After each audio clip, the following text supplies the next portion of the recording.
Hi everyone, welcome back to my channel. Today I'm going to show you how to make this naturally sweetened fruitcake devoid of flour or any refined sugar, and the good news is it uses very less amount of fat, hardly 1.5 tablespoons of butter. Still gives you that superior texture and flavor, and literally gives you that melt in the mouth effect.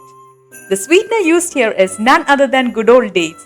Dates are a healthy substitute for white sugar. You can easily substitute this in any recipes which calls for sugars and sweeteners.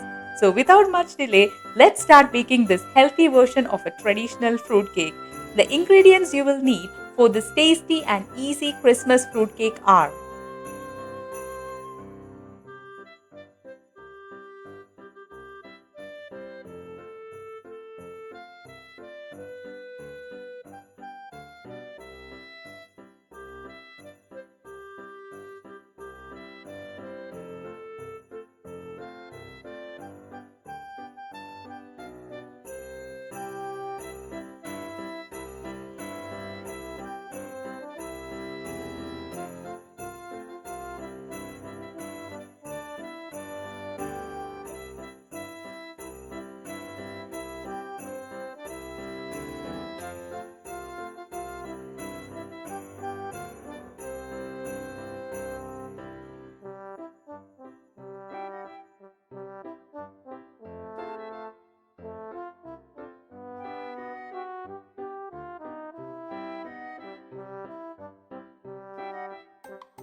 Let's start off by sifting all the dry ingredients. Sifting helps to combine them evenly before they are mixed with other ingredients.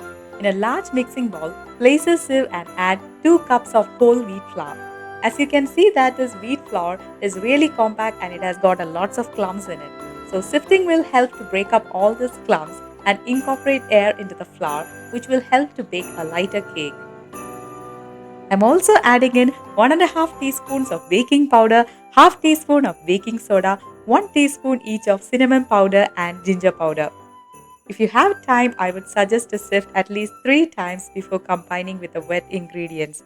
To simplify the process, you can also use a food processor. It will thoroughly mix all the powder together and you will be pleased with the end result.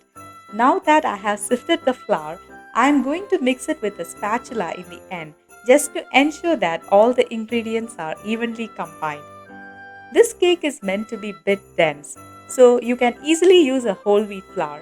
If you're looking for a much lighter cake, you can substitute half cup of whole wheat flour with equal amounts of all-purpose flour or even cake flour. Set it aside and it's time to work with the wet ingredients. Take a large mixing bowl. Make sure that this bowl is completely dry and grease-free. Crack open one room temperature egg and add it to the bowl. Room temperature eggs will make the cakes light and fluffy. To that, I am adding 1.5 tablespoons of melted butter.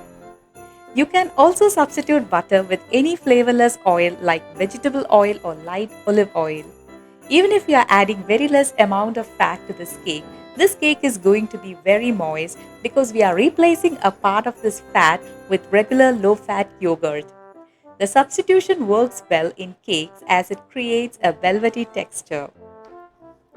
With the help of an electric hand mixer, whisk them together until they are thoroughly combined. You can also do this with the help of a hand mix. We are whisking at this stage because eggs and butter don't mix naturally, as eggs have a lot of water and butter is 80% fat. Add in half cup of yogurt. You can also substitute yogurt with an equal amount of sour cream or mayonnaise. But since we are going low fat, I am adding low fat regular yogurt. To that I am adding 1 cup of homemade date sauce. You can easily substitute this with an equal amount of store-bought date syrup. If you plan to make this at home, always look for the freshest and the most sticky dates. Soak them in warm orange juice or in warm water for at least 30 minutes. Then drain off any excess water and grind it into a smooth sauce with the help of a food processor. This is going to give that signature brown color for your Christmas fruitcake. Just like my orange Christmas fruit cake, which I have shared earlier in my channel, this cake doesn't need any caramel syrup. This date sauce is going to impart that caramel like flavor and golden brown color to this cake. Medjool dates are commonly used in baking, but if you want, you can also use new dates for this recipe. Or you can totally skip dates altogether and use honey or maple syrup or molasses. So it is basically all your choice. With the help of a hand blender, I have blended all the wet ingredients until they are uniformly combined. To this, I am going to add 1 cup of fresh homemade apple juice. You can substitute this with orange as well as grape juice. Whisk them again. If you like, you can also add vanilla essence to this cake. But this cake already has a distinct flavor due to the addition of dried spices and fruits. I have added entirely clean, wholesome ingredients to this cake batter. Dates are high in fiber and antioxidants. They help to fight diseases and it is an excellent natural sweetener which can be easily substituted in your diet. Scrape the sides of the ball with a spatula to make sure that everything is evenly combined. Finally, time to add in the soaked fruits. I have taken half cup of chopped dates and half cup of black currants. I have soaked them in orange juice for about 2 hours in the refrigerator. You can alter the soaking liquid and use grape wine or apple juice. When it comes to the choice of dry fruits, you can use a wide variety of tart and sweeter dried fruits like golden raisins or figs or prunes, whichever is available for you. You don't have to go special shopping for making this cake. Time to sieve in the dry ingredients. I'm going to sieve the flour in 2 batches, mixing gently in between each addition. The general rule of baking when it comes to cakes or cookies is that you mix all your dry ingredients in one bowl and wet ingredients in another and then whisk them all together. This helps to prevent overmixing the batter. If you mix it for a long time, the gluten in the flour will strengthen and yield you a tough baked good instead of a lighter and tender cake.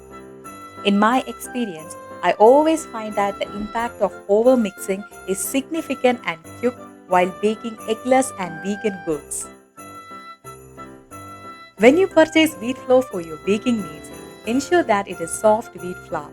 The content of gluten in these types of flour will be very low compared to hard wheat flour. You can also substitute 1 cup of wheat flour in this recipe with equal amounts of cake flour or all-purpose flour. I have sifted in the second batch of dry ingredients into this cake batter. Mix it with the help of a whisk or a spatula until it is just combined. Avoid overmixing the batter at any stage as it will activate the gluten in the cake batter. As you know that wheat is high in gluten, overmixing will lead to a tough baked good.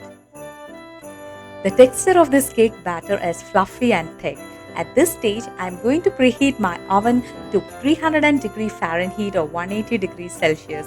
We do not rest the cake outside the oven for a long time after mixing with the wet ingredients. The baking soda and yogurt in the cake has already started doing its job, so we have to place it in the oven as soon as it is mixed. Scrape the sides of the bowl with the help of a spatula to ensure even mixing and mix gently until there is no streaks of flour. Make sure to scrape from the bottom of the bowl to catch any hidden flour pockets.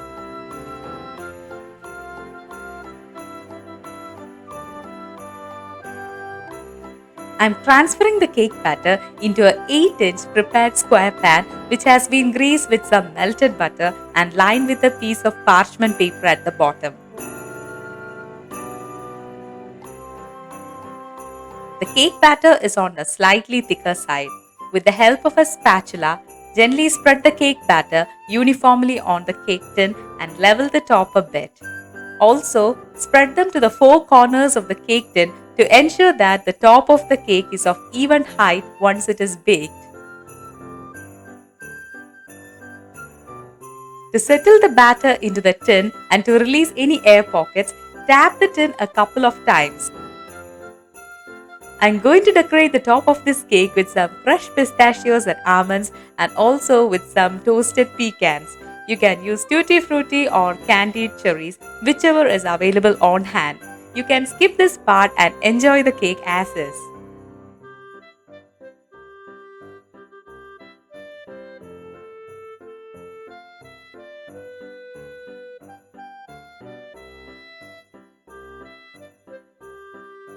Bake the cake on a 350 degree Fahrenheit or 180 degrees Celsius preheated oven for around 40 to 45 minutes. Allow the cake to cool down for around 30 minutes in the cake tin before unmolding. You will know that the cake is done once a skewer inserted into it comes out clean.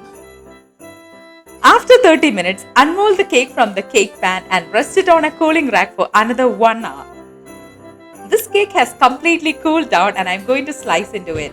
This whole wheat dates cake has turned out so soft and moist. The flavor, aroma and texture of this cake is unique and Christmassy.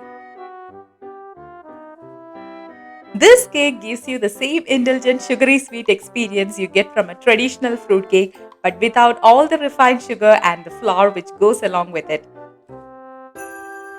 This holiday, treat yourself with this healthy version of a whole wheat Christmas fruit cake. For more holiday inspirations, check out the description below and stay tuned to my channel. Also, don't forget to like, share and subscribe. I'll see you in my next video, and meanwhile I'm going to eat this cake. It's yummy.